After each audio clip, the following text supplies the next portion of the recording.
அன்பு வணக்கங்கள் நண்பர்களே. முருகப்பெருமான் என்றாலே அசுரனை அழித்த வீர திருக்கோலம் தான் நினைவுக்கு வரும். அப்படிப்பட்ட முருகப்பெருமான் அறுபடை வீடுகளிலும் அருள்பவன். அந்த அறுபடை வீடுகளில் 5 படை வீடுகளில் சூரசம்கார பெருவிழா நடைபெறும். அதிலும் ஒரு படை வீட்டில் ஓராண்டில் 3 முறை சூரசம்கார வைபவம் நடைபெறும் என்னும் தகவல் பலருக்கும் வியப்பை தருவது. அந்த தலம் எது தெரியுமா? அதுதான் மதுரையில் அமைந்திருக்கும் திருப்பரங்குன்றம். அது பற்றி தான் இந்த வீடியோவில் பார்க்க போறோம். ஐப்பசி மாத கந்த சஷ்டி விழா, தை மாச தெப்ப திருவிழா, பங்குனி மாத பெருவிழா என 3 உற்சவ காலங்களிலும் இங்கு சூரசம்கார பெருவிழா நடைபெறுவது வழக்கம். மேலும் இத்தலம் முருகப்பெருமானுக்கு ஆடு, மயில், யானை, சேவல் என 4 வாகனங்கள் அமைந்திருப்பதும் சிறப்பு. இந்த கோவிலில் பக்தர்கள் காணிக்கை செலுத்தும் விதமாக காவடி எடுக்கிறார்கள், பால்குடம் எடுக்கிறார்கள். இங்கு முருகன் தெய்வ யானை கல்யாண வைபோகம் மிக சிறப்பாக நடைபெறுகிறது. முருகன் அசுரர்களை எதிர்த்து 3 இடங்களில் போர் புரிந்தார். கடலில் போர் புரிந்த தலம் திருச்செந்தூர், நிலத்தில் போர் புரிந்த இடம் திருப்பரங்குன்றம், விண்ணில் போர் புரிந்த தலம் திருப்போரூர். இதை மாயை அடங்கிய இடம் திருச்செந்தூர், கண்மம் அடங்கிய இடம் திருப்பரங்குன்றம், ஆணவம் அடங்கிய இடம் திருப்போரூர் என்பார் ஞானிகள். அறுபடை வீடுகளில் முதல் தலமான இந்த திருத்தலத்தை நக்கீரர், அருணகிரிநாதர், பாம்பன் சுவாமிகள், திருஞான சம்பந்தர், திருநாவுக்கரசர், சுந்தரர், மாணிக்கவாசகர் ஆகியோர் பாடி பரவியுள்ளனர். இங்கு அருளும் சிவபெருமான் சத்தியகிரீஸ்வரர், பவளக்கனிவாய் பெருமாள், கற்பக விநாயகர், சுப்பிரமணியர், துர்க்கையம்மன் ஆகிய 5 தெய்வங்களும் மூலஸ்தானத்தை ஒட்டிய ஒரே குடைவரையில் அருள்பாலிக்கின்றனர். பெரும்பாலும் முருகப்பெருமான் நின்ற கோலத்திலேயே அருள் பாலிப்பார். ஆனால் இங்கு அவர் அமர்ந்த கோலத்தில், அதுவும் தெய்வ யானையை மனம் முடிந்த திருமண கோலத்தில் அருள்கிறார்.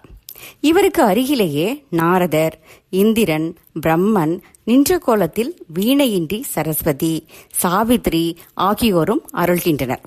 சூரிய சந்திரர்களும் கந்தர்வர்களும் திருமண கோலத்தை தரிசிக்கும் விதமாக மேலே இருந்து காண்பதைப் போல அமைக்கப்பட்டிருக்கிறது.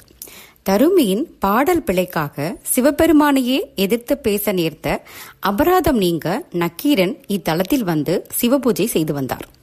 ஒரு நாள் அவர் பூஜை செய்து கொண்டிருக்கும் போது ஒரு அற்புத காட்சியை கண்டார். மரத்தில் இருந்து நீரில் விழுந்த இலை ஒன்று பாதி மீனாகவும் பாதி பறவையாகவும் மாறியது. மீன் நீருக்குள் இழுக்க பறவை தரைக்கு இழுத்தது. இந்த மாயை காட்சியை கண்டதில் நக்கீரனின் சிவபூஜை கெட்டது. சிவ அபராதம் புரிந்ததாக சொல்லி பூதம் ஒன்று அவரை பிடித்து சிறையில் அடைத்தது. அதுவரை 999 பேரை அடித்திருந்த பூதம் 1000 நபர்கள் ஆனதும் அவர்களை கொன்று தின்று விடுவதாக சொல்லிக் கொண்டிருந்தது. நக்கீரர் 1000வது நபராக சிறைப்பட்டதும் சிவ அபராதம் செய்து பிடிபட்ட மற்றவர்களும் கதறி அழுதனர். அப்போது நக்கீரர் முருகப்பெருமானை நினைத்து திருமுருகாற்றுப்படை பாடினார். அவரின் தமிழிலும் பக்தியிலும் மகிழ்ந்த முருகப்பெருமான் தன் வேலை ஏவி பூதத்தை சம்ஹாரம் செய்தார். நக்கீரர் உட்பட 1000 பேரையும் விடுவித்தார். நக்கீரர் பூதம் தன்னை தீண்டிய பாவம் நீங்க கங்கையில் நீராட வேண்டும் என்று சொன்னார். அதை கேட்ட முருகப்பெருமான் தன் வேலினை ஒரு பாறையின் மீது எறிந்து கங்கை நதியை பொங்க செய்தார். அந்த தீர்த்தம் காசி தீர்த்தம் என்று இன்றளவும் இருந்து வருகிறது. இந்த காசி தீர்த்தம் திருப்பரங்குன்றம் மலை மீது உள்ளது. அதற்கு அருகிலே மேற்கு நோக்கிய சந்நிதியில் காசி விஸ்வநாதர், விஷாலாட்சி மற்றும் சுப்பிரமணியர் சந்நிதிகள் அமைந்துள்ளன. நக்கீரருக்கு வேல் அனுப்பி அருளிய நிகழ்வினை அடிப்படையாக கொண்டு இங்கு வேல் எடுத்தல் எனும் வைபவம் நடைபெறுகிறது. இந்த விழாவை சுற்றுப்புற கிராமத்து மக்களே எடுத்து நடத்துகின்றனர். இந்த திருவிழா மழை வேண்டுகின்ற வழிபாடாகவும் கொண்டாடப்படுகிறது. முருகப்பெருமானின் வேல் காலை 9 மணியளவில் கோயிலிலிருந்து பல்லக்கு ஏறி புறப்படும். மலை மீது காசி விஸ்வநாதருக்கு எதிரேயுள்ள மலை மேல் குமரரிடம் வேல் சமர்ப்பிக்கப்படும். பூஜைகளானதும் கிராம மக்கள் சார்பில் அன்னதானம் நடைபெறும். மாலையில் மலையிலிருந்து பல்லக்கில் புறப்படும் வேல் அடிவாரத்தில் எழுந்தருளியுள்ள சுப்பிரமணியர் சந்நிதியை வந்தடையும். பின்னர் இரவில் பூ பல்லக்கில் புறப்பாடாகி மூலவர் சந்நிதிக்கு கொண்டு செல்லப்படும்.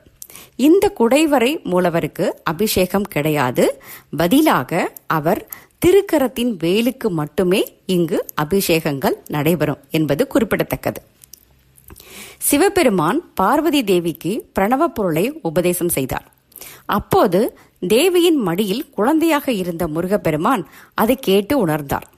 பின்பு குருவின் மூலம் கற்க வேண்டியதை இப்படி கேட்டது பாவம் என்று நினைத்த முருகப்பெருமான் இத்தலத்துக்கு வந்து சிவபெருமானை நினைத்து வழிபாடு செய்தாராம். சிவபெருமானும் முருகப்பெருமானுக்கு காட்சி கொடுத்த தலம் இது. முருகனுக்கு காட்சி கொடுத்த சிவபெருமான் ஆதி சொக்கநாதராக சுப்பிரமணியர் ஆலயத்துக்கு எதிரிலேயே கோயில் கொண்டு அருள்கிறார். திருப்பரங்குன்றம் வருகிறவர்கள் முதலில் ஆதி சொக்கநாதரை வழிபட்ட பின்புதான் முருகனை வழிபட வேண்டும் என்பது ஐதீகம். இங்கு நடைபெறும் பங்குனி திருக்கல்யாண உற்சவத்துக்கு சுந்தரேஸ்வரரும் மீனாட்சி அம்மையும் எழுந்தருளுவது வழக்கம். திருப்பரங்குன்றம் வந்து முருகப்பெருமானை வணங்கும் பக்தர்களுக்கு வாழ்வில் நல்ல திருப்பம் வரும் என்பது நம்பிக்கை. துன்பங்கள் நீங்கும். திருமண கோலத்தில் அருளும் தலம் என்பதால் இங்கு வந்து வேண்டிக் கொண்டால் திருமண வரம் விரைவில் கைகூடும் என்பது நம்பிக்கை. நண்பர்களே, இது போன்ற ஆன்மீக கதைகள், கோவில் வரலாறுகள் தெரிந்து கொள்ள நம்முடைய சேனலை சப்ஸ்கிரைப் செய்ய மறக்காதீர்கள். நன்றி. வெற்றிவேல் முருகனுக்கு அரோகரா. வேல் முருகனுக்கு அரோகரா.